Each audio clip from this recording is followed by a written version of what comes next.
All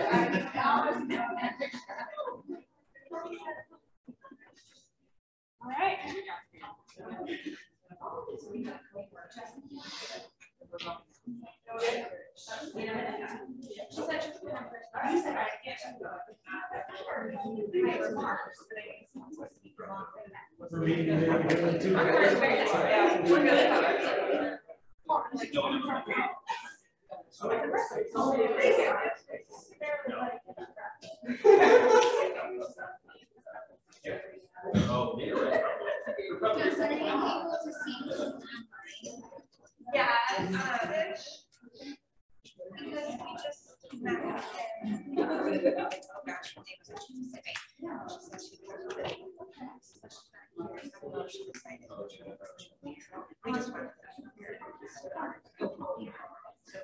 Okay, that's fine.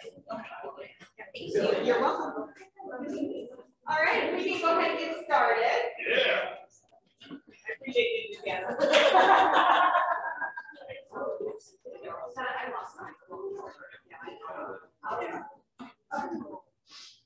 Well, welcome. My name is Jessica Rich. I'm the Education and Resource Coordinator at the County Chamber of Commerce. So welcome to everyone who's in person and everyone who's joining us online as well. Welcome. We're so excited to be having our project presentations this year in a hybrid format, but also having people in person, right? We're so excited. The poor class, I originally told them that it was just going to be virtual, and then I told them there would be people, and I think they were like, just because, you know, it's nerve-wracking, right? But I'm excited. Gosh, these project presentations are an integral part of our Leadership Cayuga program because we want our people in the program to learn more about specific issues in the community, get some experience working in groups with people they don't know, and project-like presentation skills. Because even if you don't speak out very often, sometimes when you're at board or in any leadership position, you need to have those skills. That's one of the integral parts of Leadership Cayuga. So we're excited to be doing this today. This will be recorded, and we'll push this out on our Facebook and to anyone who has registered and received the recording and to the class as well.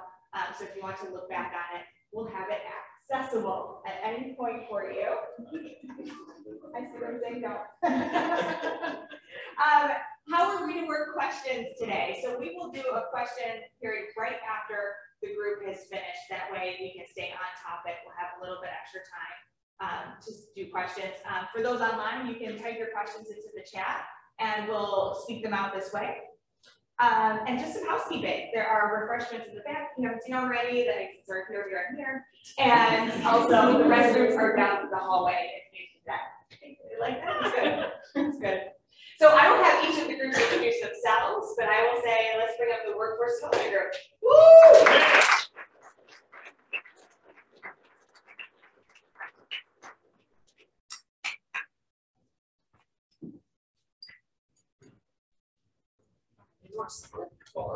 You all gathered over there.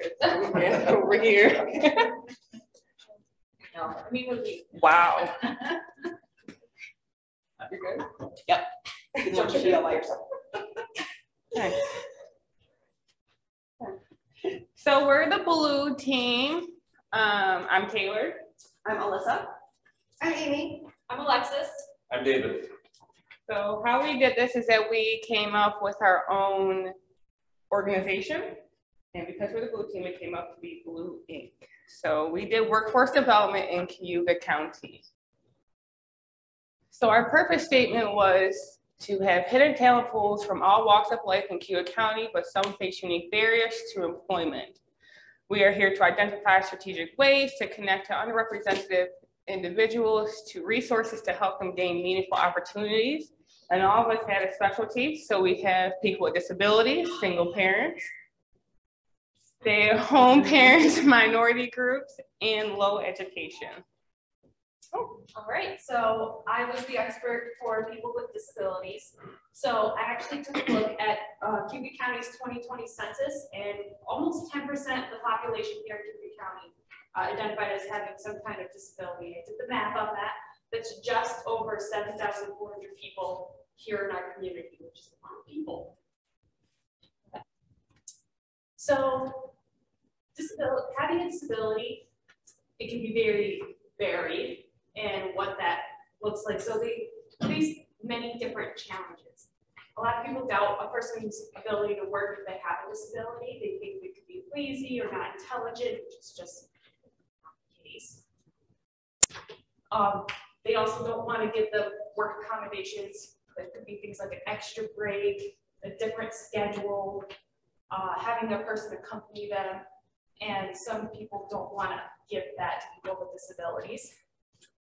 Job applications can also be inaccessible, especially with people with visual disabilities. If there's no alternative text or like an audio built into the application system, they can't even apply for a job. There are also many people with disabilities, especially people with developmental disabilities, also can be immunocompromised, and with COVID-19 still running rampant, it can be actually dangerous for them to still be in the workforce. And then the last one, there are actually some complicated laws about working with disabilities. I wrote them down because I just wanted to get them right. So it can actually be legal to pay someone with a disability as little as $1 an hour for their work. And also, if a person with a disability makes more than $1,350 in a month, the government can actually remove their benefits. So with all these complicated laws in place, it can be difficult to navigate the workforce by themselves. So I found 2 companies in Cayuga County that really help with that. So Unity Employment Services is the first one. They help from beginning to end. So they help with preparing for the job interview, writing their resume, writing their cover letter. They can go in with their individual and help with the interview. They can also accompany their individual to the job and help them get on the job training. They can be the liaison between the individual and the company. UES also helps get funding from state and federal government to help incentivize companies to hire people with disabilities. And Mosaic is another very similar company. They do a lot of the same things as Unity House. They help them prepare for the job. They help them while they're on the job, help them once they have the job. And it's great that Cayuga County has actually 2 different companies because people with disabilities deserve multiple options. Okay, my bad. I'm sorry. I examined the single parent underrepresented group, and single parents are often ignored or overlooked in the workforce because there's the assumption, because they tend to be in the minority, there's the assumption that every parent that's working is coupled. But in fact, 8% of the full-time workforce are single parents. So if you have 12 co-workers, statistically speaking, 1 would be a single parent. So that amounts to 10 million single working parents in the US. Also at the county level, there's about 12% of county households involve a single parent head of household.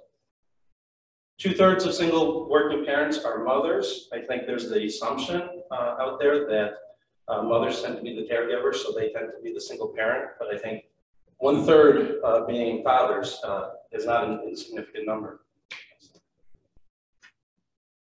So when the pandemic started in January 2020, 81% of single mothers were in the workforce. And while a lot of the employment figures that dipped during the pandemic have since recovered, single mother labor force has struggled to recover. So they've dropped more steeply during the pandemic, and they're the slowest demographic group to recover. Okay, this one. Okay. Single working parents also lag behind partnered working parents in every metric of sustainability. Because single parents tend to be a one-income household, this means that they make essentially half of what a coupled household makes. So they they are more likely to live paycheck to paycheck. This means that single parents are more likely to put off important life investments such as health insurance, life insurance, dental and vision. Obviously, there's an impact on well-being when the single parent must assume all the responsibilities of a household. So they lag behind partnered working parents and financial, physical, and emotional well-being. These stressors help to explain why single parents are likely to drop out of the workforce or change jobs more frequently. Next slide. Ultimately, research has determined that the biggest barrier to employment for single parents is access to daycare. Only 8% of organizations provide reimbursement of childcare or employment or educational services for children.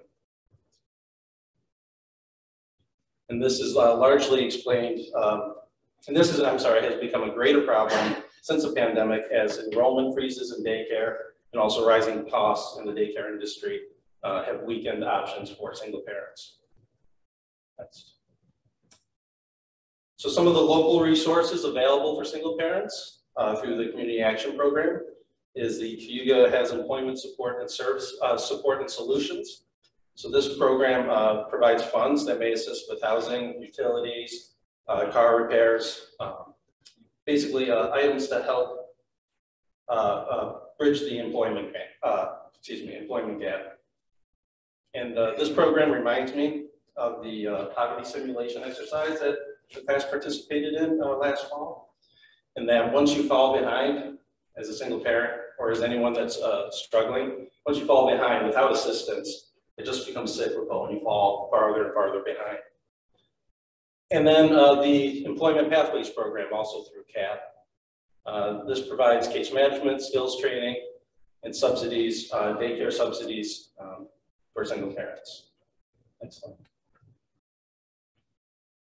So the Society for Human Resource Management recently published other solutions to improve single parent participation in the workforce. Many of these are related to employer level changes though, and basically that employers need to recognize that single parents are contributors to the organization and that they require greater flexibility than other employees. Next slide. And then finally, speaking of greater flexibility, there is hope that technological measures that were deployed during the pandemic have demonstrated an ability to function and thrive in the workforce while taking advantage of schedule flexibility and telecommuting and working from home options.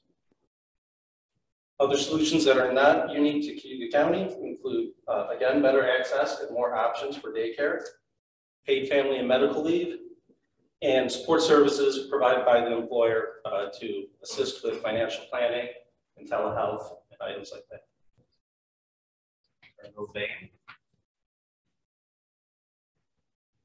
So in an effort to not repeat a lot of what David said, because ours overlapped a lot in statistical data, another issue is stay-at-home parents. Now, stay-at-home parents can be single parents, stay-at-home parents can be half of a couple that's staying home because they're deciding to or they're needing to or whatever the situation is. So there's many options that stay-at-home parents can look at if they do want to return to the job force, but they need to do it around their children's schedule, school schedule, whatever that may be. So I looked into some of the places that stay-at-home parents could look for job opportunities in Cayuga County. Schools would be number one because they would work the same days and hours that their children are in school. Part-time at different businesses. For example, they could go in the morning after their children go to school. They could go in the afternoon, get out before their children get out of school for the day. They could take on housekeeping jobs, you know, private housekeeping jobs, going into people's houses and doing the house cleaning there so that they can kind of make their own schedule around what their child needs. And they could also take care of the elderly, which kind of falls into housekeeping where they can make their own schedule and do it on a needed basis.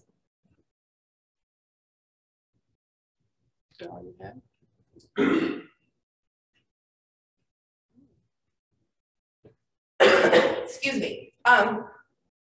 So stay-at-home parents are traditionally mothers, not all of them, that make a decision to stay home with their children during their younger years, so that they're able to have school breaks, summers, and other normal days off school.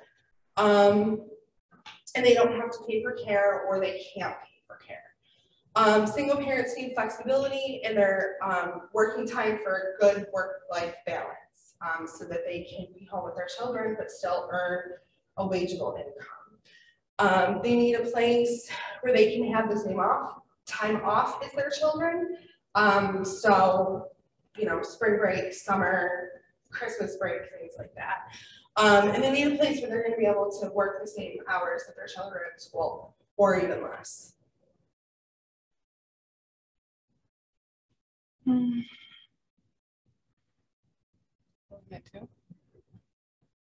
Oh yeah. Yeah, sure. I did minorities.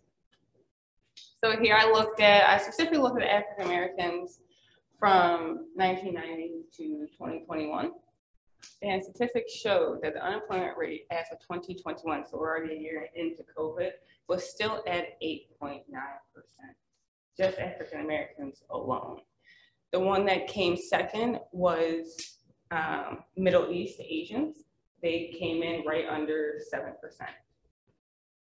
So minorities also face a problem with profiling. It could be racial profiling that most deal with, which could be an array of communities of colors, and it doesn't stop with just race. It can be gender. No matter what you identify as, majority that deals with profiling is women. Women in workforce, women just in a job in general. Doesn't have to be in a management position. 5.3% of CEOs for large companies are named John, white males. I thought that was very interesting. Alexis actually brought it to my attention. And only 4.1% of CEOs are women. So also we have what's called an uncontrolled gender pay gap. And women earn 79 cents per $1 that a man earns. But if we are in a controlled gender pay gap, a woman earns 98 cents per $1 what a man would earn. Finding a job for minorities, I took this personally on my own aspect, and I recommend finding a mentor in the community you live in. Attend open job interviews. It gives people harder to judge you right off the bat if you just show up. If someone has time to research you, then they start coming to conclusions of what you are, and that's unfair to most people. Attend networking events. Cayuga County Chamber of Commerce hosts many of these throughout the year. For the most part, you have to be a chamber member to attend. Most businesses are chamber members in your Cayuga County, so you have the options to attend that way, do your networking. Prove who you are. Don't just wait for someone to make an assumption of who you are before you have a chance to describe yourself. BOCES has classes. You can sign up for any type of program, nursing, cosmetology, culinary. They have tons before you just sign up. You can do it through adult life. You can do it in high school. And Cayuga Works. Okay. And last but not least, we have, I chose to research individuals with lower education. So just some facts to start off with. According to the APA, which is the American Psychological Association, a study done in 2014 showed that the dropout rate of individuals just age 16 to 24 was highest in low-income families and those living in lower-income areas. So unfortunately, this kind of shows that it tends to be a poverty, lower income cycle that people have a really difficult time getting out of. Studies have also shown that individuals from lower income or economic backgrounds, are more likely to have a lower education level. So once again, coming back to that unfortunate cycle that we tend to see, and overall, males are more likely to have a lower education rate than females. So some challenges that people with a lower education tend to have, just circling back once more likely to live in poverty than those of a higher education level, just because once again of that cycle. And also there are a lot of stigmas against people with a lot of stigmas and prejudices against people with a lower education level. So a lot of, you know, people who don't necessarily come from the same situation make the assumption, oh, they're lazy or they're not smart or there's something wrong with them, when that's not necessarily the case. They also tend not to do as well in social activities, just as it tends to be from what I researched, a feeling of kind of inferiority a little bit compared to their peers who have a high school diploma or have gone on to college or have achieved a higher degree level. They are also, like I said, more likely to experience negative stereotypes and generalizations because of their lack of education and also their lack of employment. So, and many jobs today require at least a high school diploma, which severely limits those who don't necessarily want to get their GED or don't want to get a high school diploma. It severely limits the fields that they can go into and therefore the jobs that they have and the economic status that they have. So, like I said, it's that cycle. So some resources I found for individuals with low education here in Cayuga County. So CCC, Cayuga Community College, provides great programs. They give you the opportunity to complete your high school degree if you so choose to. You can also take trade classes at CCC. And one of the many remarkable things, amazing things that CCC does is they give you the opportunity to take individual classes. You don't necessarily need to be enrolled in a degree program in order to take classes there. So if you just find one class that you think will help you get this job or help you build a skill, you can just take that class without being fully enrolled in the college. Also, BOCES, which was mentioned by Taylor earlier, they have a lot of amazing resources that will help out individuals of any background, really. You don't necessarily have to be of a low education to reach out to BOCES. So they also have a literacy and high school equivalency program. You can get your GED through BOCES. They have career and technical education programs. So like Taylor said, cosmetology, nursing, and also you can start the process for getting your CDL, your advanced driver's license. And also they have English as a second language courses. So if you come from, you know, if English, excuse me, just isn't your first language and that's been a barrier for you, they can help out with that. And they also have nurses aid programs you can enroll in as well. Our solution to this would be, oh, Jeff, you gave me the wrong clicker. Sorry. Goodness. Oh, let's see. We would attend job fair. We created a pamphlet of what it would be if we were to host one. So we came up with June 18th. We would potentially put ourselves at something that's small. It's empty, it's big enough, tons of people can gather to join us. And then we would put ads on Facebook, directing people to our website. This is what one of our pages would look like. It gets an opportunity for all. And then some of our resources. So each one of us have a resource page and each one will list, some have employment assistance, family assistance services, financial assistance. And then you have employment and then mentorship programs and then legal resources. So this is the resources for people with disabilities. So under employment services, I put Mosaic and Unity House.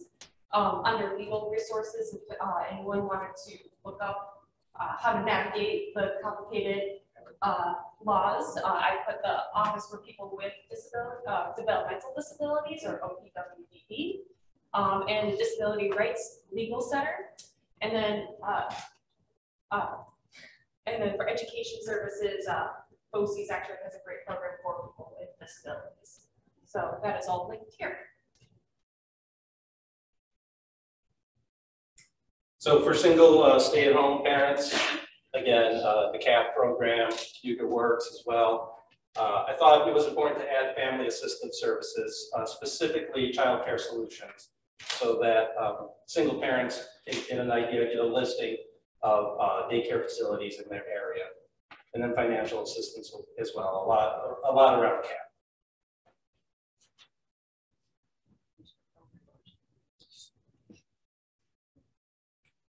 research for minorities. You have the employment assistance. You have BOCES and Cayuga Works, mentorship programs, the Beverly L. Smith Empowerment Initiative, and Gwen.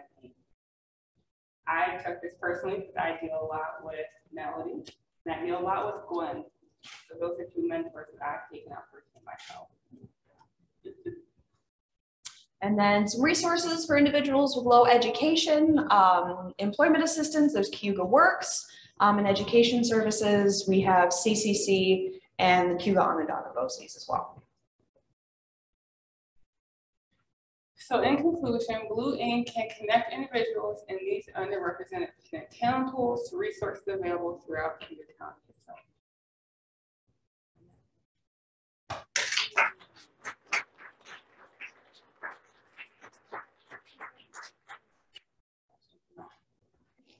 Are there any questions? I thought Q&A was yeah. Again, you lied. See? She didn't say at the end of what? The end of each presentation, Yes, she did. end of the whole thing. So I have a question. How do you plan to draw people out of their hidden talent pools and get this information to them? I know you mentioned a Facebook campaign. Are there other ways that you've thought about connecting with these hidden talent pools? So what I thought of was going to certain businesses that have all of these in them and setting up, you know, the time to meet with certain people if they feel comfortable coming down, meeting with us, and we'll take it from there, you know, give them the options, what they can do, what resources are out there for them. I want to add on to that. So the info fair that we talked about, it's not exactly a job fair. It's more that those businesses that we talked about, so like BOCES, Unity House, they would come to the mall and that would connect people that need those resources. It's more like a resource / info fair instead of like a straight up job fair. Yeah. So you guys did a great job. In my own opinion, this is the biggest issue in our city.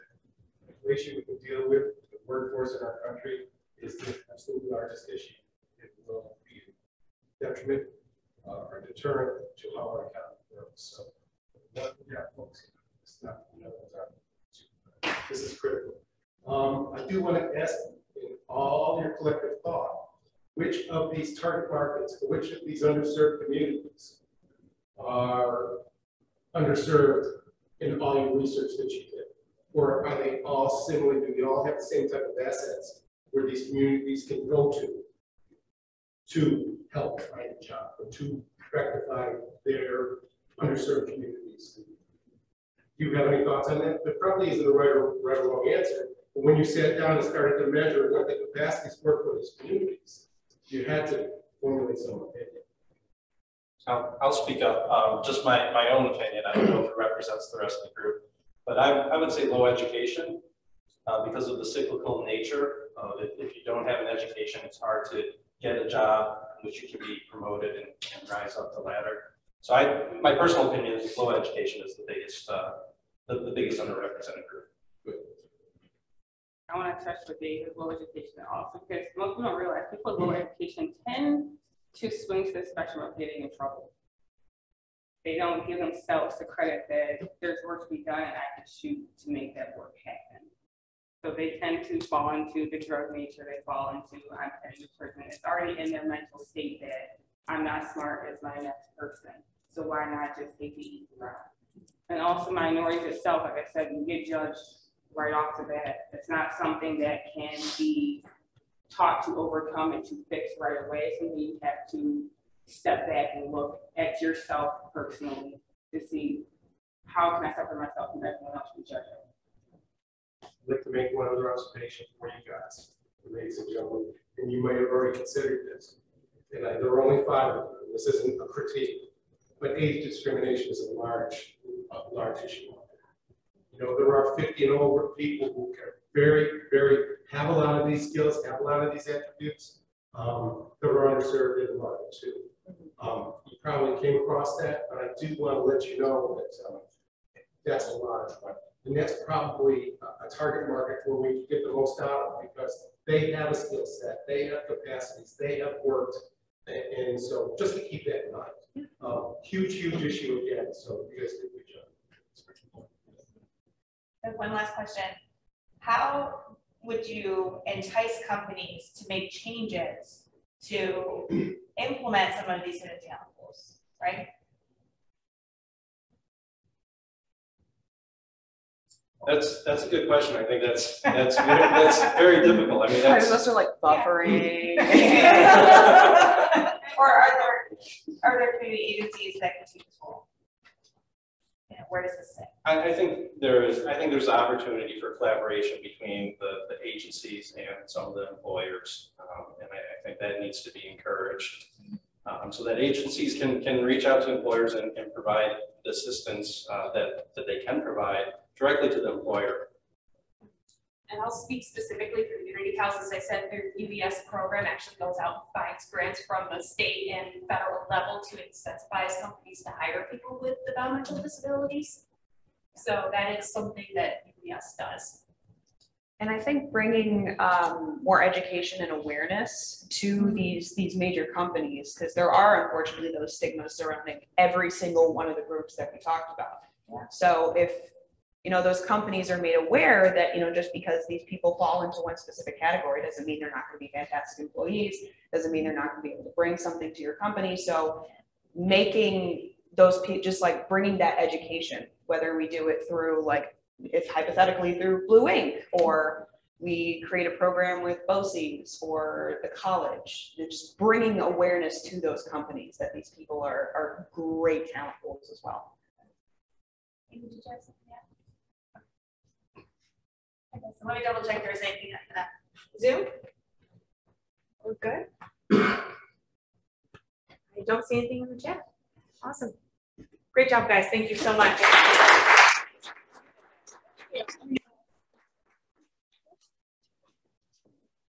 All right.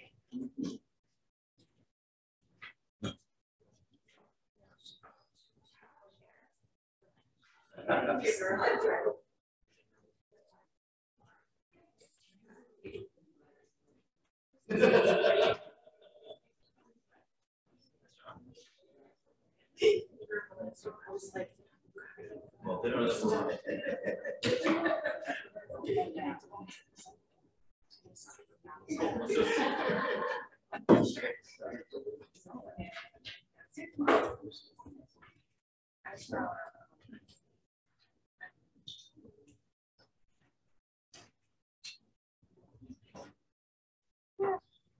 There we go.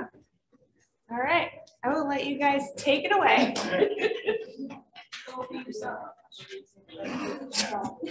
How's it feel? It's so nice. Like done it over there. Yeah. Okay. All right. Listen. Our next group is going to be talking about 4-H in Cayuga County. So I'll let you take it away. Well, good morning, everybody. Good morning, everybody on Zoom. If you did not notice, maybe you had no idea, maybe it slipped past you. We are the Arms. And yes, it was purposefully used. I want to welcome you all and introduce our team members. I'm Melody. This is Savannah, Drew, Jennifer, Jen, and Mark. We are the Arms team coming together to speak with you about the 4-H in Cayuga County. As opposed to reporting out, we want to invite you into our conversation. We've had a conversation about 4-H, what we knew, what we didn't know. We've had this conversation since November. And we brought many other parties to the table to have conversations with us, conversations of discovery, conversations of recommendation, and just good old fun, learning how amazing 4-H has been in the community, in Cayuga County, and neighboring counties. So to give us a real basic introduction, the heart of the Arms team, yes, is an Auburn, New York, Auburn High School senior, and we're excited to have Savannah. So in the fall of 2021, Cayuga Chambers of Commerce hosted the Leadership Cayuga program. The program was designed to impart both leadership skills and class members that had a chance to take on projects relevant to Cayuga County the Cayuga County community. The Orange Team, a subset of the group, chose to address the low enrollment of Cayuga County 4-H program. As a team, we stayed together and worked everything out as a team. We are fortunate that everyone had good patience and teamwork skills when dealing with priorities outside of the project. We would all communicate with each other, and especially when we were lost or even confused about something in particular. Now, getting together with this project was not very easy, thanks to weather called snow. We couldn't spend time together like we wanted to, but we ended up getting in contact with each other and scheduling Zoom meetings. It was difficult because some of our job schedules would change or COVID-related issues occurred, and some team members couldn't make a meeting, but we would always catch up the person on what they missed. Cool. Thanks. So 8 months ago at the Case Mansion, day 2 of our retreat, Team Orange was born, and the 5 of us, I think mostly strangers to one another, came together, and we both wanted and were awarded this project on the Cayuga County 4-H and 4-H in general. So Drew and Melody, I think, instantly said, I'll be the co-leaders of this group. We appreciate and applaud all that they've done to wrap us together over the last several months with the culmination of that. And would like to use some information on this organization. Our objective along the way was to generate observations, was to come up with some ideas, and eventually deliver some recommendations to our own Cayuga County 4-H organization or club. And along that way, to build awareness that this is an opportunity for all, and to drive growth within the Cayuga County chapter, both with youth and families that are currently involved and those that we hope to see build on that as far as enrollment and participation go. So how can the 4-H break out as a resource for learning, for family, and for fun? What was our approach? Week 5 had a very understanding of Cayuga County 4-H, from I don't know much about it to I think they do something about farming and animals to I was a participant or my family's a participant. So we had to get acquainted with our Cayuga County chapter. What are their values? What have they done? What do they do at present? And we set milestones for our group here. And that would include meeting regularly throughout the fall and winter, both at the Seymour Library. Thank you, Drew. Great place to do that. And then we gravitated, as Savannah said, to a bit more of Zoom settings. In addition to just the 5 of us getting together, we also knew that we had to pull people into this, right? Part of our research and eventual recommendations was learning from people and what they know that they can share on Cayuga County 4-H. So what did we do? Well, I guess the obvious first step was to research it ourselves. So individually, we hopped on their website, we hopped on their Facebook page. That gave us that initial view, if you will, of what's going on in Cayuga County 4-H.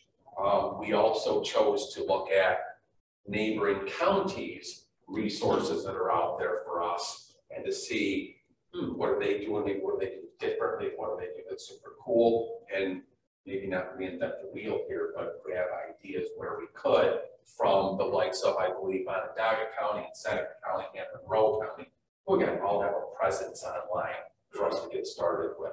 And then also, when it comes to the people piece, we brought in Aaron Humphrey, who's the director of the Cayuga County 4-H, and we also brought in Dan Welch of the Cornell Cooperative Extension and had conversations with them again to start to build our understanding of this outfit. Still focused, or maybe that was the start of our focus, to put together ideas of how to attract more youth and more families to this 4-H club.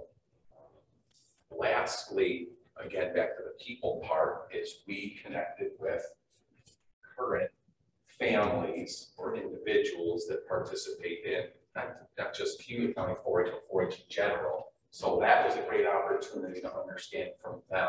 What have they done what are their perceptions? What was cool and great? Where are there opportunities for our county's chapter to do more or maybe to do different for the youth that we want to serve? And I believe now Melody's going to talk about the modern 4-H. Yeah. So I am one of the ones who was like 4-H, farming, cows, chickens. Not quite sure, but it was amazing to be able to see that 4-H wasn't just chickens, cows, farming. There were other things, and when we talk about what does the modern 4-H look like, it was impressive to know that there's some foundational truths that 4-H stands on, particularly the desires for children and families to come, to have fun, to learn something new while they're doing that, to improve communication, because it's a leadership building program as well. And we all know, hence why we're all up here, to help us to be able to present thoughts in a way that can be understood, and then have an opportunity to receive feedback so that we can grow our skills. And then finally, one of their pillars is serving the community. That in fact, the community is really critical. There's a hashtag that I use all the time, that community matters. Because whether or not we're behind Zoom and we're looking at 4 squares, like 6 squares, like the Brady Bunch, we're all still communicating. And it's necessary that if we expect us all to survive, that we understand community. So the 4-H operates, of Cayuga County operates in these 4 pillars for families. And what we wanted to express is that taking advantage of new ways that families and children communicate would increase funding opportunities. What nonprofit, what organization doesn't need more funding? Be able to increase their return on investment for recruitment activities. Our Blue Ink, we would say to go take a look at Blue Ink and figure out how to increase their workforce and particularly development. And then finally, of course, to increase their membership enrollment. So what would we say to them? To continue to reach out with an overarching theme, stories sell, yeah? And so one of the models we said would be helpful is that true leaders aren't born, they're grown. And 4-H Cayuga County could say, well, we also grow leaders. We wanted to say that 4-H in the modern world is delivering consistent messaging across all of their social media portals, as well as maintaining consistent branding. Because people are attracted by what they see. Aren't we amazing? We're orange. So you know who we are, right? Don't have to guess. This is the orange team. Including their Facebook pages and their website pages. It's important that they continue to use what we call enabling technology. In other words, it reduces redundancy, it draws folk in with efficiency. What would be amazing is that they continue to provide testimonials and feedback. Again, stories sell. Stories will help people to understand how amazing this opportunity is. And then the last thing would be continue to increase leading in diversity, equity, and inclusion. That is one of the values of CCC, the Cornell Cooperative Organization, and it's important that they align with that because CCC is across many regions. And we know that 4-H Cayuga County can be seen as a stellar program. So let's go back to what we found when having our conversations with interviewees, with Aaron, and our own survey with the websites. Now, we didn't do a SWOT analysis, we did a strengths analysis. Yes. And the difference is that we divided these up by strengths, weaknesses, and surprises. So one of the things, there was a lot of things that came out that were like, really, 4-H does that? And the thought was, if we don't know, then the populace doesn't know, let's solve that. So I want to kind of stress one thing before I get started, is that the report that we generated itself is a little more expansive. We're going to hit the high points, but if anybody wants a copy of the full thing, it's available either through me or maybe Justin's. All 12 pages. All 12 pages. All right. So under strengths, first was the diversity of programs. I think we've kind of hinted about this, and we'll get more into this in surprises, but in addition to like agricultural things, they had cooking, they had like archery, they have a national convention, etc. The interviewees talked about community building, right? It's a way for people to meet friends they wouldn't otherwise have. And one of the things that I wanted to kind of touch on with that is slowly coming out of the isolation of the pandemic, there's a real chance for 4-H to kind of leverage this intrinsic drive and this all to drive up enrollment. Interviewees talked about how they enjoyed that it was informal, right? There wasn't a lot of preamble, there wasn't a lot of boxes to check. They got to sit down and do something they enjoyed doing anyway with people that they didn't know that they had something in common with. And they liked that they could just drop in. Like they didn't necessarily have to be a member. They could go to a particular program they enjoyed, hit one in another county even, and kind of pursue their own interests, weaknesses. Not enough facilitators was the big one that the interviews kept coming back with. It's the same people that would set up and take down and do fundraising, they would push. And after a while, there was some burnout. This was, maybe I could have put this under surprise too. 4-H is not daycare. So apparently there were some situations where people would drop their kids off and leave. Lack of programs on website. So the Cayuga County 4-H website doesn't have an immediate list easily available with one click. Seneca, Monroe, and Onondaga had an expansive list front page.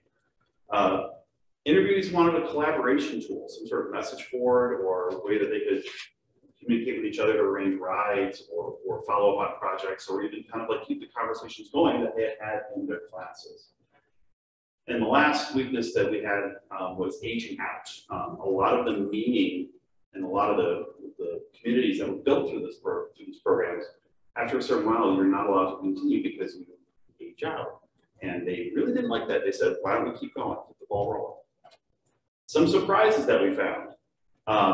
Public speaking competitions. Wow. And that was, the interviews really loved it. It's an applicable life skill that their kids were learning. It's something that we had no idea that 4-H did. In addition, things like robotics and programming. And when we sat down with Erin, she said, 4-H is what you want it to be. And we said, really? And she said, really? And dropped these courses on us, and we were just kind of blown away. And then there was a neat phrase that one of the interviewees said. They said that 4-H gives them the opportunity to earn skills that you can't find teachers for. So we go through our math classes, we go through our history classes, you know, and there's things that we want to learn, things we want to learn how to do that regular schooling can't give us. And 4-H gives them a place where they can pick these skills up. And it's fascinating because, I don't know about you guys, when I was a little guy going through school, I didn't want any more schooling. I just, you know, all right, I did my 6 hours and let me go play with Legos. But the students these days, they're interested in it, they want to follow up on it. There's like a drive to improve themselves that they didn't have. So it was just fascinating that they have skills that they can't find teachers for. That's how strong the drive is. So we came up with some solutions. The way that we kind of organize this report is that because we have a variety of life experiences and expectations and lenses that we look through, we didn't try to render this down into one set of solutions that would definitely work. We wanted to provide a buffet model, right? So that individuals from 4-H could go back and look and say, this will work, this wouldn't, let's try this, let's try this. So some of the top ones, and I'm gonna toss the ball back to you guys at some point too here, the first set involves bringing together adults and kids, right? So we wanted to talk about adding programs to bring in both adults as well as kids, and programs that both sets would be interested in. And when arranging a potential website that's got a list of them, make parents' eyeballs have to scroll through all the stuff that's available to parents first, and then at the bottom is the kids stuff, right? It's like an easy way to kind of see. So, okay, little Billy needs to go, oh wait, but there's an archery course. Free advertising. Let adult club members teach kid members. So a lot of the times that the programs are concurrently the adult assisted program, whether it goes to a different one.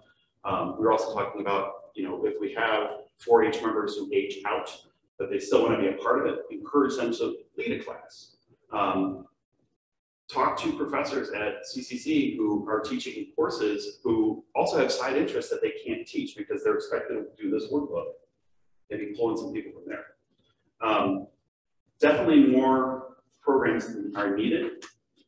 And that can run the gamut of finding local experts and things to teach courses. My own boss, Lisa Carr, the Seymour Library, not-for-profit organizations, she knows how to run them, to pull from local community, get them involved in 4-H, and then they can in turn become advocates for the program.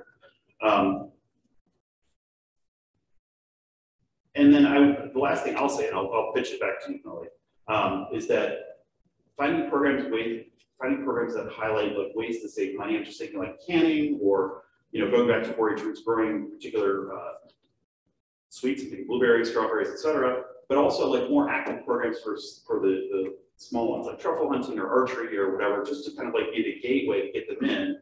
And now they know what 4-H is like. They can see other opportunities and follow up. So Melody, I'll pitch it back to you. Yep, so in addition to what Drew has given to us, so pitch it to me so I can get a homework. Pitch it to me. Speaking very, very candidly, the 4-H website needs enhancements. So we talked about the fact that looking at the other counties, we were just so engaged. Great work, but the work that they're doing needs to be available for the public to consume and then take part of. So we said increasing the freshness of the website for visitors, like adding videos of parents and children having activities, like who doesn't like to see a happy kid? Enjoying the programming that's there, particularly with the robotics. Also to add the call to action. Anytime there's a social media campaign, you always want folk to get involved. So make it very clear what the call to actions are. Those call to actions don't have to be complicated.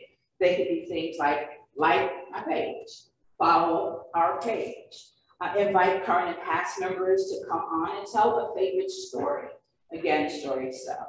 Ask families what they'd like to see, work to their own 4-H, and then make that visible to the public. And then finally, with the call to action, everybody loves a raffle, everybody loves a healthy competition. What can I get from this? Create those opportunities.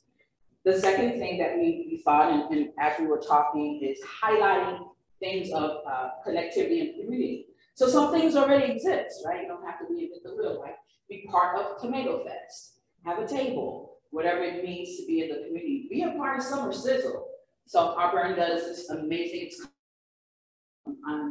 the week of following Juneteenth, which will be the week of the 24th. Participate in those, connect with things that are already happening in the area. Founders Days, Juneteenth, Women History celebrations, putting 4-H along with other thematic efforts and raising awareness. When people are aware, you provide tools for them to engage in pathways of engagement. Parents want their children to do well. And then increase partnerships with other organizations where children already are. Right? You don't have to create that, it exists, like at BTW or the YMCA or other organizations. We want to make sure that 4-H programs are seen vibrant, dynamic, and meet the target market. So my solution had more to do with not so much what they could be doing differently, but building on the foundations that they already had, which is their leaders. In our Zoom meetings, their leaders stressed that they didn't have enough resources. So our thought was, well, they should maybe put together an email listserv or create a Facebook group or something similar like that, so that whenever their leaders say wanted to go horseback riding, they could post on the Facebook group, hey, we want to go horseback riding, but we don't know where to go. Have any of you gone before? Do you have any suggestions? Do something like that for them, because if the leaders are feeling comfortable and they have the resources, it's just going to draw more people. Melody was spot on when she mentioned the community centers around Auburn. Well, consider leveraging the elementary schools too, because we all know there is passion and there's dedication within teachers in their classrooms as a potential additional environment and opportunity to reach kids, to inform, to excite. Also targeting energy and efforts towards the city of Auburn. So we learned that from the north to south of Cayuga County, roughly 100 families or youth and individuals are part of the Cayuga County 4-H club. 5 of those are in the city of Auburn. So that may be a direct product of the programs that it's led over the years, but there seems to be some real opportunity within this city populace. And then also consider that this may be the moment of get out there and do things again, right? As COVID has started to not go away, but people are getting back to something that they once saw. There's an opportunity here to get out there and do things again. And the 4-H club may be a very viable option for the youth and for their families, as we've stressed also, to do things within the community.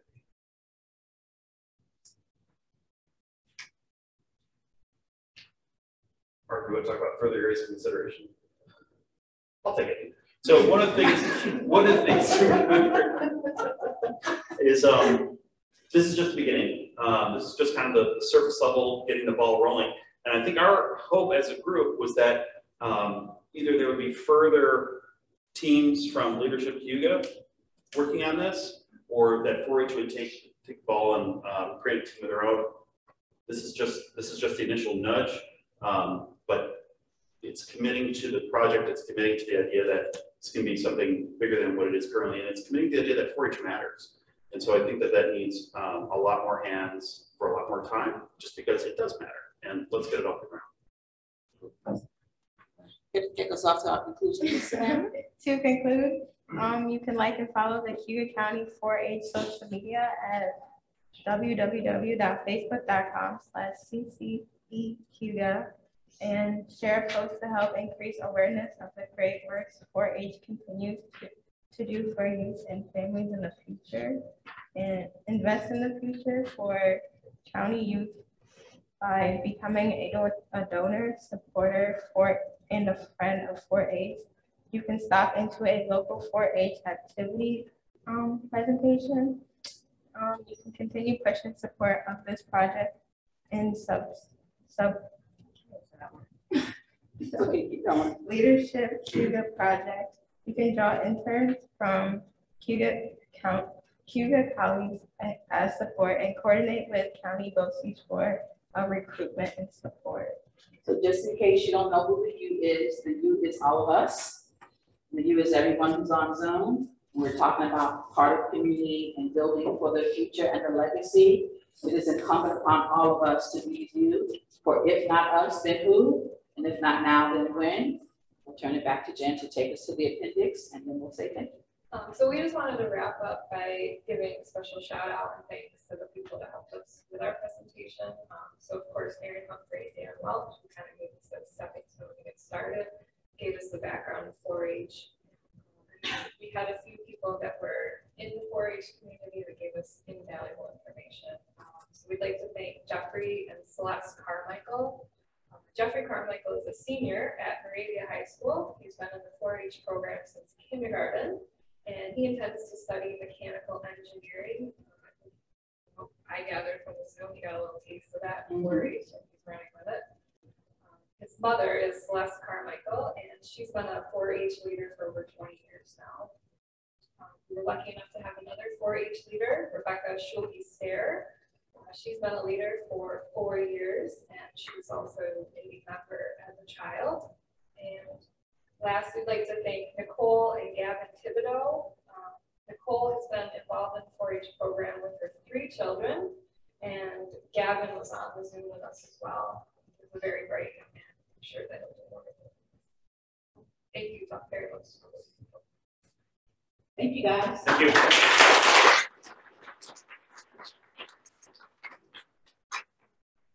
Do you have any questions from the room? So I really appreciate all the information that you guys have presented with us. It's an enormous amount of information. So I want to challenge you as an economic developer. Why should I be involved? An enormous amount of activities, but in advocacy, you've got to narrow it down for me and tell me why. So you're going to we all have our additional interests that we may want to pursue, but in fact, appealing to a new interest. Why, as an economic developer, should I take time to volunteer this work? So when you hire someone into whatever program or whatever corporation that you're representing, you're going to want a variety of ideas. It's really simple to keep hiring MBA. And any problems or opportunities that come up, everyone's going to have the same idea, right? So 4-H is a organization that brings people together from all different places, different backgrounds, economic situations, gives them a variety of life experiences, even within that organization, and then that they carry with them for the rest of their life, right? And so when these people are on the job market and you're thinking, which one am I going to hire? Well, you're going to see somebody at 6 years old who is working in a project to help automate the milking of cows, right? Or versus somebody who's just got that MBA and they had their, their undergraduate degree and is like everyone else. It's an opportunity for them to stand out and I think that when you do hit an opportunity or a problem or a situation in your professional life, having that skill set that differs from everyone else gives you maybe not option A, option B, it gives you option C, D, E, F, G, right? And that's what you're going to want both in terms of who you hire and how your organization operates. And I'd like to add, when we're talking about economic development, my presumption is that if you're a person in economic development, that you understand some foundational truths, that in order to build an economy, in order to build a county, you want to make sure that you are involved and interested in, pull in those who've already given that aspect of their personal lives to that work. So 4-H is about building families, it's about serving the community. It's very much about making sure that there's learning and fun that happens from the perspective of that community, Cayuga County. So someone like Mr. Broadwell, who might say, how might I reach below those who are unemployed and take a look at their children? What's the next generation of the workforce going to be? Who's the next generation of corporation owners or workers in that county? And so 4-H is doing that work for you and partnering with 4-H and understanding how they position themselves in the community to help build the future of that community in that county would be interesting to someone who's in economic development. Thank you both. You addressed some of my concerns, workforce. You want to make sure that that person like the Boy Scouts or like in the military. You want to make sure that you're conveying this is important as far as training the right workforce. What you just said was social commitment, sustainability in the community. And so those are, I'm just giving you those are things that resonate with me. Those are things that said, gee, I should take a stronger look at this and get involved. And then I can talk about that because you've now handed me what fits in my community. Just so you know a perspective, when you do things like this, you're out there, as you probably do, but put yourself into that person's mindset and advocate to, I'm giving you a reason to be involved. And that's why it's important to tell the story. Yeah. Right. And have the Those conversation. stories will convey. Yeah. Absolutely. And have that conversation between us and you. Yeah. I thought it was really, oh, sorry, I did not say Dan before. Go ahead. So I really like that Negro leaders thing because I think one of the things we've done, not intentionally for it, but we have buried the lead in some ways and buried that leadership thing behind cows, sows, and plows. What would you recommend in terms of amplifying that leadership message, making that resonate with, let's say, teachers or families in order to grow the program? I got it. If you don't. Okay. I'm gonna start. I might add something. Yeah, I'll start. You know, and I'm going to bring in my library experience from this as well. I think that we are inundated as a society with signage, right? It's either like pop-up ads or street signs or whatever. And I think it's a matter of you have to show it, you don't have to tell it. So I think that if you had people that run your programs show up at Tomato Fest or you know, to kind of demonstrate this is who I am and I got this week as a 4-H, and have people that have that kind of social charisma and capital that they can kind of interact with people and get them hooked and say, listen, you should really try this. It's not just cows. We have, you know, check out this robotic stuff. We didn't have a demonstration. I think that's a first step in it. But yeah, the interesting thing about showing leadership and developing leaders don't always know that they're leaders, right? So if there's an opportunity, and I'm sure there is in 4-H, to have more mentorship where you can say to this particular youth or this particular teenager, this is what we recognize in you. We want to amplify your voice. So have them tell the story of how they've developed as leaders, and then each one pull one. Right? Marketing is beast. It's a beast, no matter where you sit. But the wonderful thing about interpersonal interaction is that I can tell my story. And my story, if it resonates with one person, 2 people, 3 people, we can tell the story of how 4-H developed me as a leader. That's why I think it's really unique. It's really important to make sure those stories continue to be heard and seen and visible in ways that will resonate with anyone and help people to see, young people to see that there are different aspects of leadership. Come, Let us show you how to pull that out and to share it with the ways that you suggested. Is that helpful? Very. Thank you. You're welcome. I think it was really interesting that you brought up that the majority of 4-H members are outside of the city of Auburn. Like there was only 5 families, I believe, or something like that. And I see that as an opportunity to integrate our community, north to south, right? But also, I remember as a high school student, there was like a 4-H club. Do you know if that's still available at Auburn High School or Auburn Junior High? We didn't see it on the website. Is that, did we miss it? Dan? No, We didn't miss it. We didn't miss it. it's news to me, just. I mean, it was a long time ago. But maybe that's another opportunity to get people involved in the, local Auburn community. And what's really cool is that they're a captive audience. Right? You don't have to herd them like herded cats. You know that they're mostly going to be there. Yeah. And integrating 4-H into the curriculum gives the teachers a way also to continue to mentor. So it's pretty phenomenal. Fantastic. I do see we have a chat. Okay. Are we allowed to ask questions? Yeah, absolutely. Cool beans. So, one of my hesitancies when it comes to 4-H is the livestock handling. What happens to those goats, those sheep, those pigs, those cows after the kids are done with them? That's always been my hesitancy. So in your guys' research and your communication with actual participants in 4-H, did you hear about what happens to those animals, or what the kids do after they've done their show and their goats won the blue ribbon? What happens to the animals? I don't recall seeing that there's anything that says that the animals were treated differently. What I do recall though is it was one of the young people during our Zoom call who talked about being really excited about being able to show their animal, and there was a testimonial in another county, I think it was Onondaga County, that I saw. And so there was no indication that there's anything negative that's done with the animals. But I would also say that if you Jen? No, I'm sorry, I've been talking about it. But I've been in the community that consider it. Just like my personal experience, like we raise chickens, hatch the eggs and everything. We still have the chickens, cats, and I do know people that show the cows and things like that. A lot of times they'll farm them from farms and they'll take them in as their own. They're still on those farms. A lot of them don't actually belong. That's just my own personal experience. And real briefly, I was just going to say that if you have a concern like that, it's a great reason to get involved, and you can help change whatever is in place.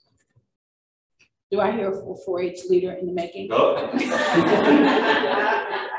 This is how we've been communicating. This is our conversation. Pass them on. Questions? Anything on Zoom? No, it was a great job. Oh, okay. Thank you. Awesome. Well done.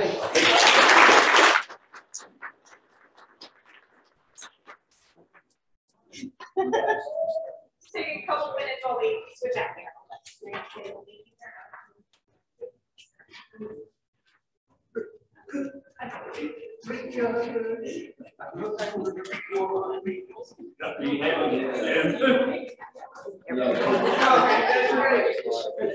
Good job. It's my brain every time. I have the reins down. Like a clicker. Sure. Great. Right, because if I wrote it down. Which side professor? How do I write this? Oh, so. How do I do that? That's easy. Over there. Okay. Okay. Yeah. Okay. Perfect. Don't worry about it. You lost I didn't know.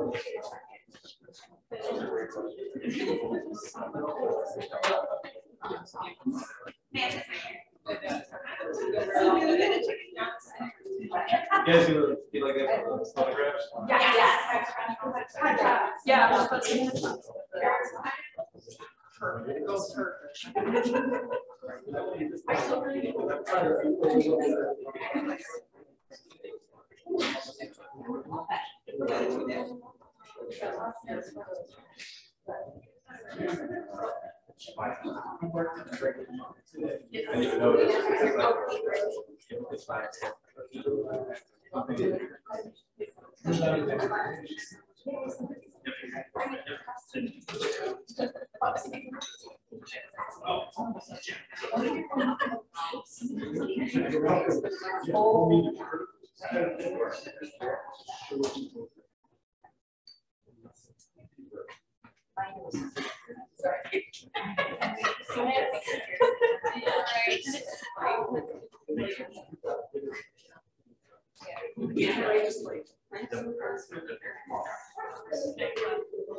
Yes.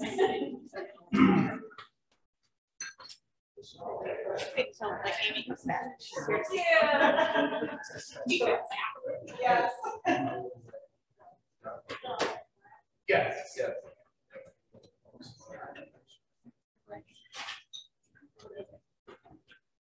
It is very cool here. Yeah, I don't know what the problem is. Because you're blind. These are fabulous. Airtime wireless, we're done. Yes. I think your hat is bigger than mine. So, it's one of just. You want to swap? No. We did not color coordinate, but we have had to. I mean, to be fair, I did not pick this all on the color coordination. It was completely accidental. No, all right. You guys ready? Sure. Well, there's cookies. Yes, there are. Nobody. Cookies. Well, they don't have a little bit of something else to eat. We're going to move on to our last group, and they had the pleasure of working with the Auburn Hunger Task Force. This is a new style of our presentation, so I'm excited to see what you can do. Go ahead. Thank you. Hi everyone, my name is Jessica Schaefer. I'm a foster home recruiter and licenser for Cayuga Centers.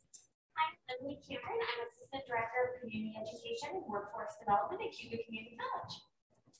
Hi, I'm Erin Johnson. I'm a Membership and Program Director as well as the Product Director at the Auburn YMCA. As Jess alluded to, we were tasked with researching the Auburn Hunger Task Force, what its goals were, what its needs were. We also were asked to jump into the organization and volunteer our time to see how operations functioned and really kind of dive in and understand how the organization worked. We also were looking at food insecurities, not only in Auburn, but in our rural communities within Cayuga County. So to start, the mission of the task force is to provide sustainability, community, and dignity to individuals with families that are suffering from food insecurity. So the mantra is dying with dignity, that everyone deserves a good meal. The Auburn Hunger Task Force currently provides nutritious free meals every Wednesdays in various locations. So they provide meals to Brogan Manor, Malone Village, and then also St. Peter and John for their Wednesday meals there. And in total, they provide around 360 meals per week, which for the Hunger Task Force always is Wednesdays at this particular moment. They do coordinate with other local organizations to essentially ensure that there's meal coverage within the city of Auburn every day. How the task force came about was that First Love Ministries closed. And when that happened, people within the food insecurity world here in Auburn got together and came up with a potential solution. Out of it was the Auburn Hunger Task Force. It happened in December of 2019, and their first meal served was Christmas of 2019. So it was a very quick process, came together very, very quickly, as there was a void to be filled. It started as a soup kitchen, as many of the other locations in the town are. Though with some struggles and some transitions throughout COVID, the business model changed into what's considered a central food distribution in 2021. What does that mean? So it is a supply chain management versus the distribution. So the Auburn Hunger Task Force creates and supplies meals into packages them, and then they are not involved in the actual distribution to the families. So with this model, essentially, you can take it in any location needed. So if for some reason something happened at another food site distribution, that model of providing or creating meals can be then supplied to other locations if necessary. So right now they're currently working out of the mall and obtain food through the Central New York Food Bank as well as the CAP recovery. The Central New York Food Banks, they get food either once or twice a month. Kim, who is the president, can specifically ask for certain foods and doesn't necessarily get pushed foods that the food bank supplies. All of that food is considered USDA food. So with that comes the responsibility that you cannot turn anyone away.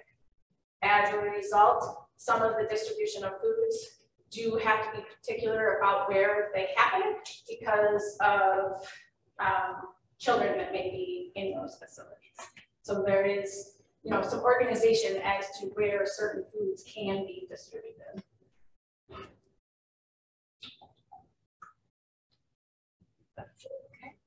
So we would like to highlight the team at Auburn Hunger Task Force.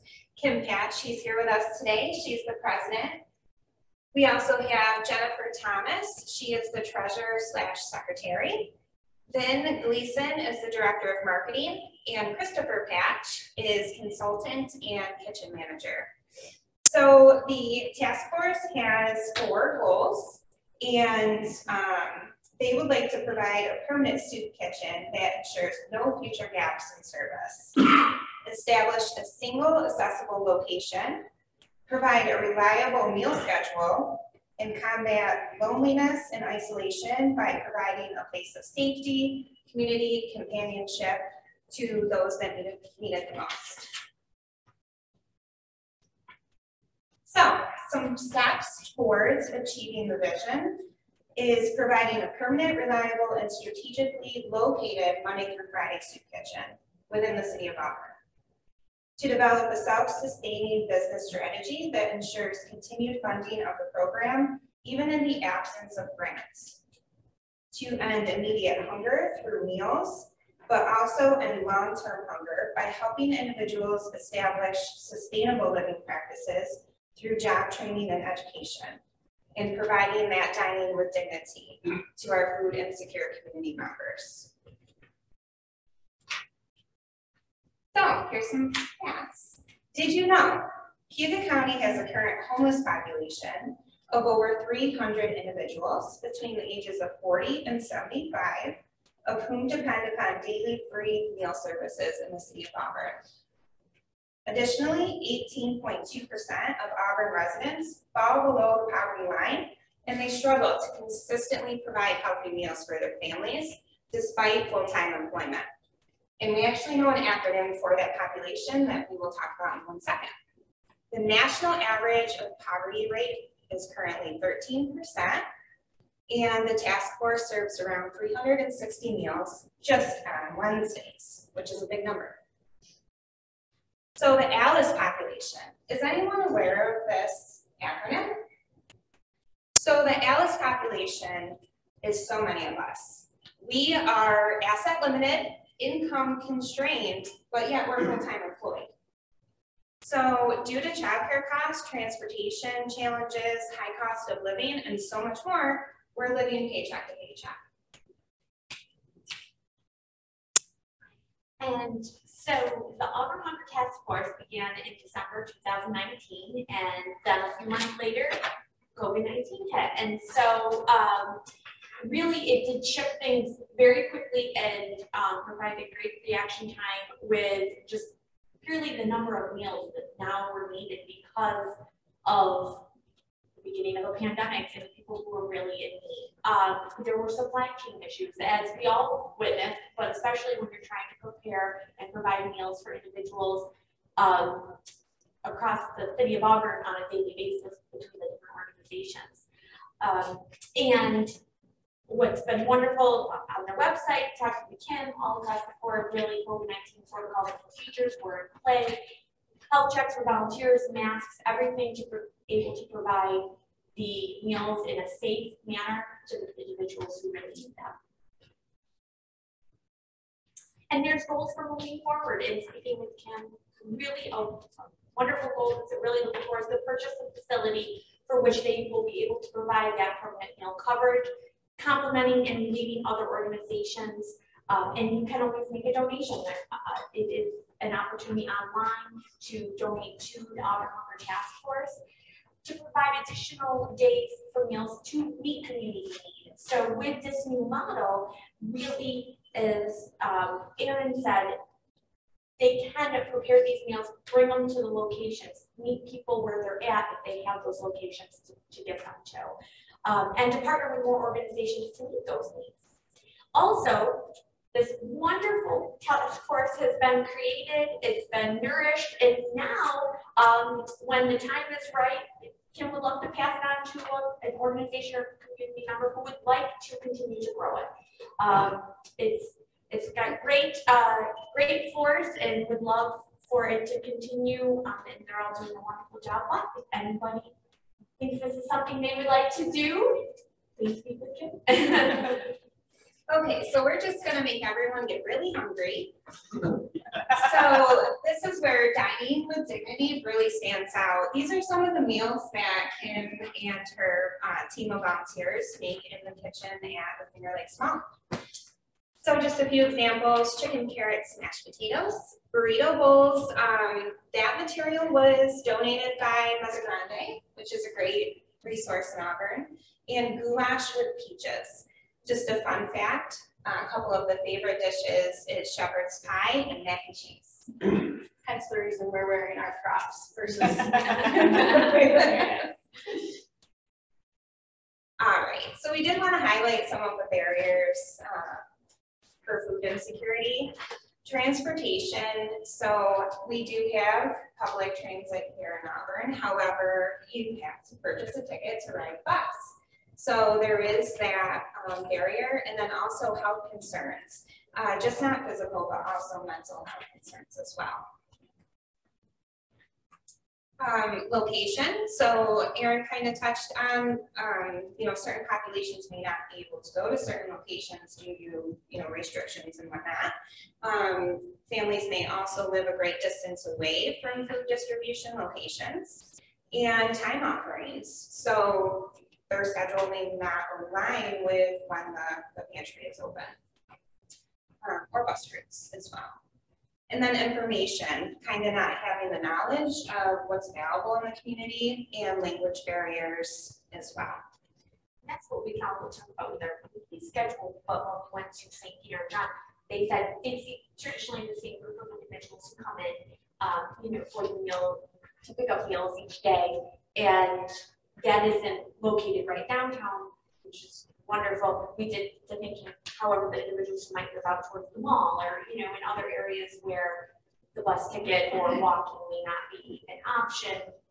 That's where I think they do a wonderful job of continuing to think about what these issues are and how they can be addressed to continue to be conscious of everyone's needs.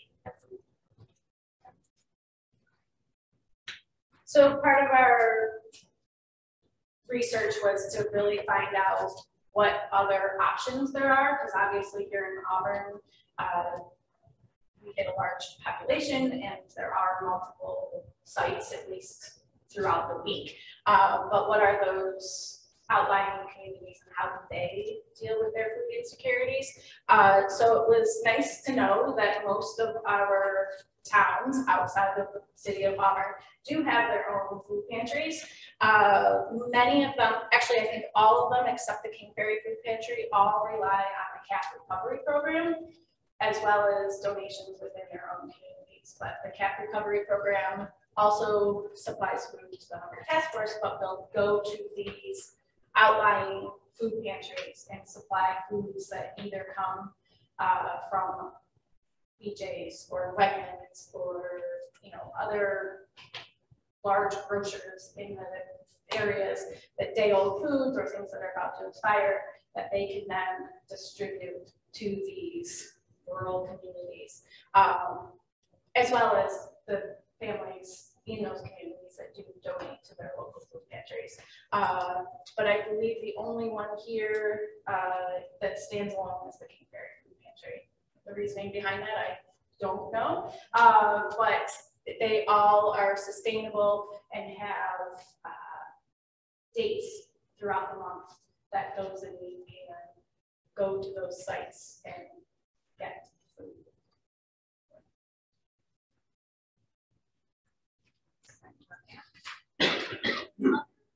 Resources, I think an amazing initiative and something that I feel like everyone jumped into in order right away was when the pandemic hit, especially the school lunch programs. You know, the schools really started to get those meals together, and how, if kids aren't in school, how are we getting meals to families and how are they getting fed? And so one thing that we noticed back in 2020, Cayuga Untitled Chapter did have a full list on their site of what school are you, how can we get the food, who should you contact?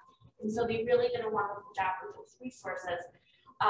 In all last year, there was free lunch in all the different school districts. This year, it seems as though some school districts do still have free lunch, some the reduced or payment, but the school lunch programs really are such an integral part of the Children's Day.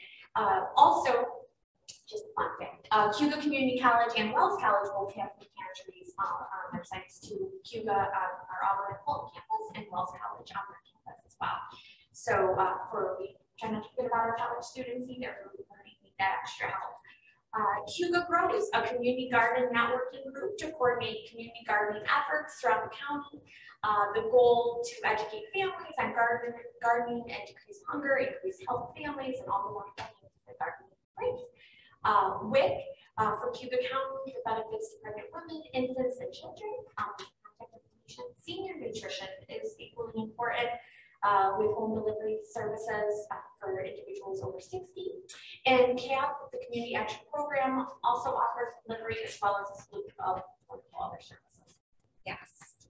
And just to highlight the Cayuga Grows, so if any of you are gardeners, have a great thumb, just grow an extra row, donate it to the food pantry. So how can you help? You can volunteer your time. We were lucky enough to do that within our community, and it was so heartwarming. We really enjoyed spending our time giving back. So Kim's information is up here. You can email, you can donate. So on the website for the task force, it's super awesome. There's a lot of information, very helpful, and you can go right there to donate online and help us spread the word. So as many of us has mentioned, if you just go on social media and like their page, you're starting that network for them, you're getting the word out, you're planting the seed. So that website is up there, and then just sharing their posts if you do end up going to their page, and that helps with it. And when we were at St. Peter and John, they were saying too that, you know, they utilize the food through the Hunger Task Force as well as their own on different days, but they were saying that just getting the word out there and letting other people know that they are available and they are there. Again, they similarly have the same volunteers as does the Hunger Task Force, but be able to utilize some of your time and give back. It was, you know, feeling that with both the prep and the distribution was really, it was eye-opening just to see all the things that go into how some of these people function and knowing how they remain healthy by the foods that they are getting through these organizations.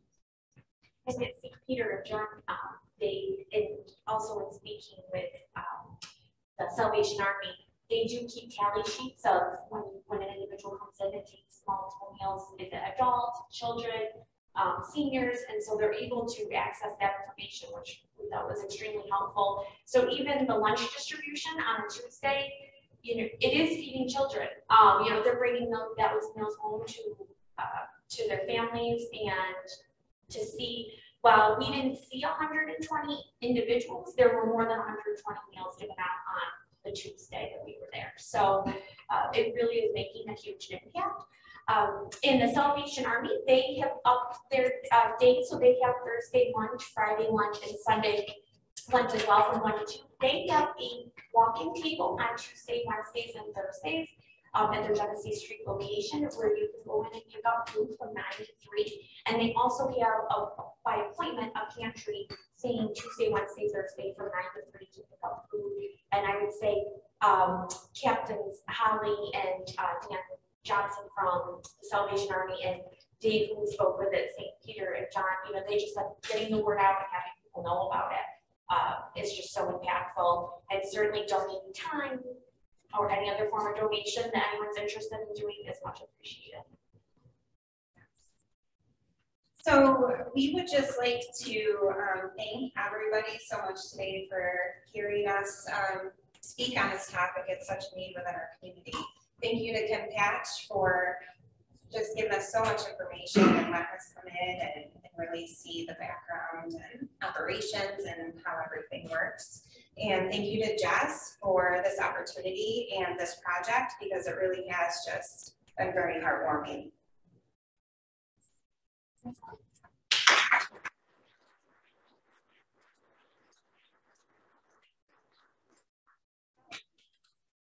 Yes, I have a question and a comment. So the comment is, I was really glad to hear that there's a consideration of what happens with college students. The nonprofit that I run into college students all the time. There's something called a hunger nap, right? The hunger nap means that you have to make a choice between being able to study or being, then there's no food, so you go to sleep, right? You go to sleep so that you can't eat while you're asleep, and then when you wake up, keep going. It's a serious, serious thing. So thank you for having. It makes my heart.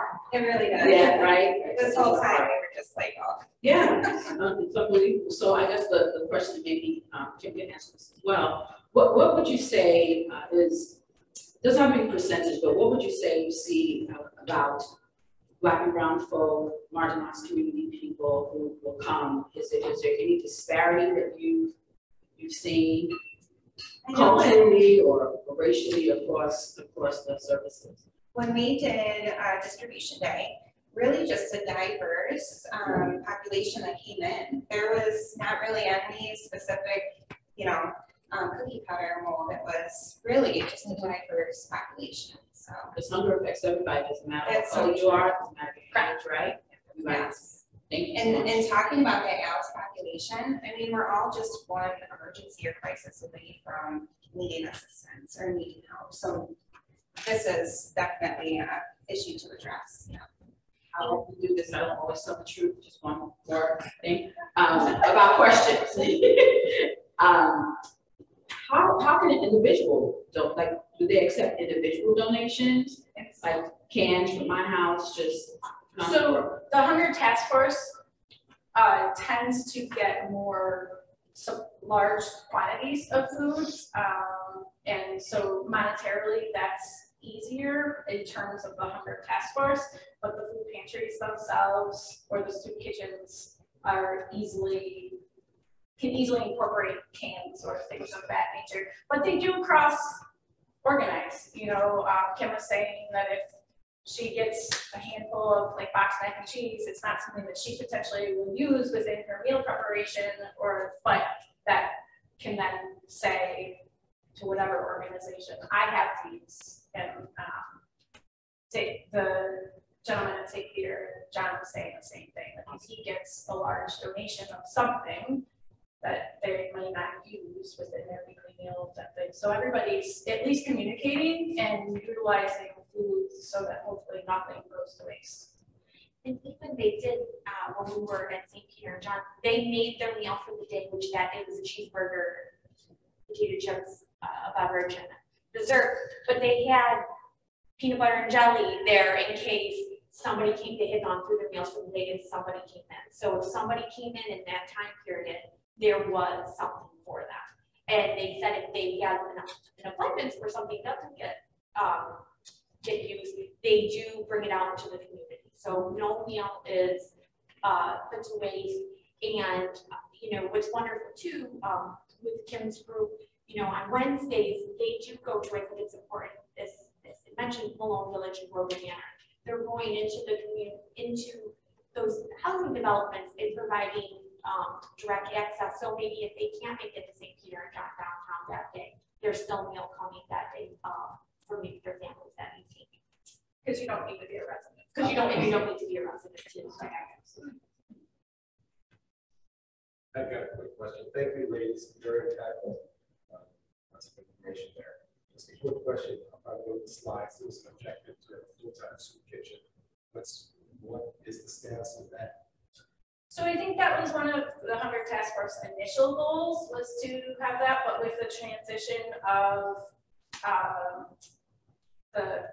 how they distribute their meals, I think, correct me if I'm wrong, Ken, but I believe that the mission at this point is to help sustain not necessarily the task force, but the other soup kitchens as well, and have a potential permanent location for the meal preparation so that they can help sustain the rest of the soup kitchens throughout the week.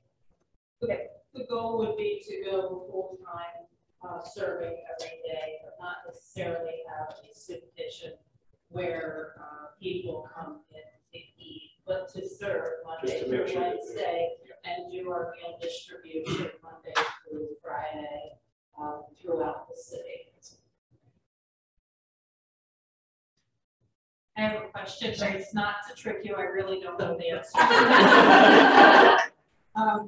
When you were questioning people in the rural areas, did they ask about getting service, doing meal distribution, or having meals served like a soup kitchen in their areas? I know I've had them ask me and I've not really answered because I can't do that right now, but have they, when you were speaking to them, did they speak about that? We didn't have anyone ask us or talk about that, but I'm sure it's not anything I have the capacity for. Sure, That's the only reason I'm asking you. And like one of the common struggles for outside communities is that transportation.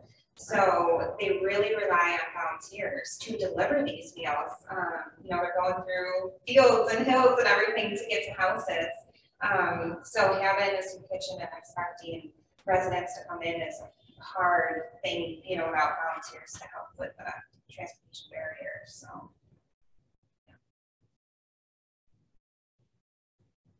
Speaking of volunteers,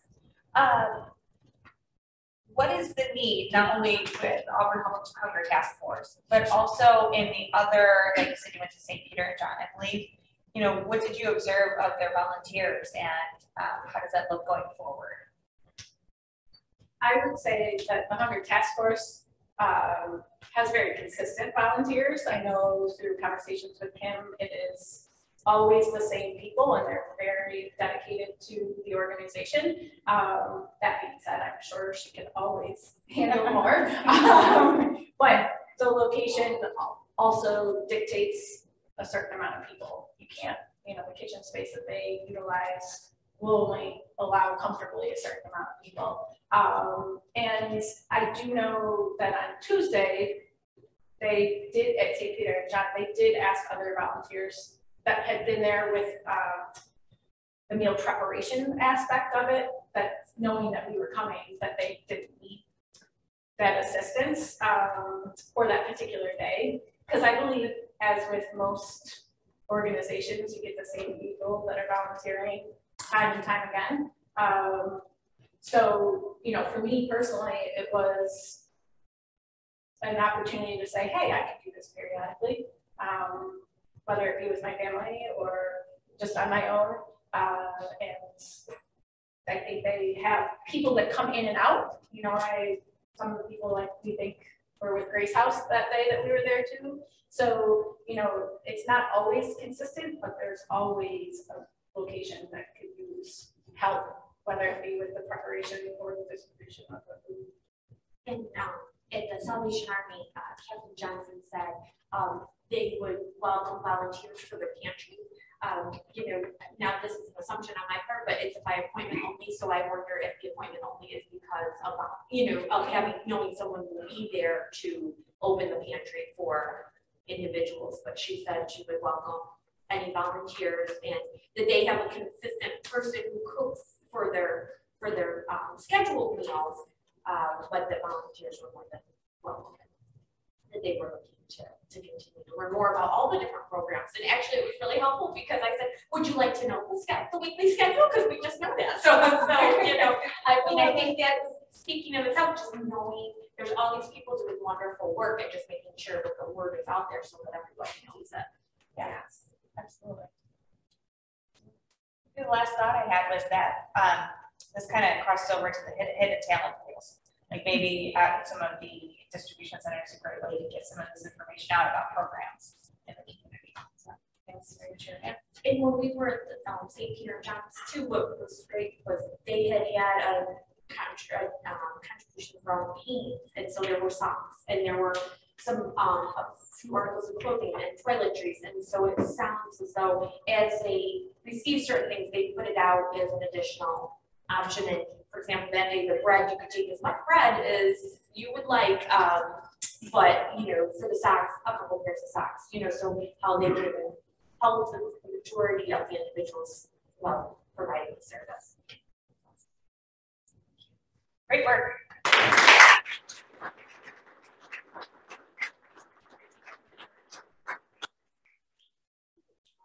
You all did such an amazing job. I'm so proud of you. A great job. I love it. All of this, as I said, is recorded, and so we'll have this out on our Facebook, and we'll send you all the link. You can send it to whoever you like. If you'd like to continue supporting the Leadership Cayuga class, we have our graduation on Thursday, May 26th. They'll be at the Carriage House Theater at the Cayuga Museum, and so registration for that will be open soon. Anyone is welcome to come and cheer us on. But with that, thank you very much. Great job.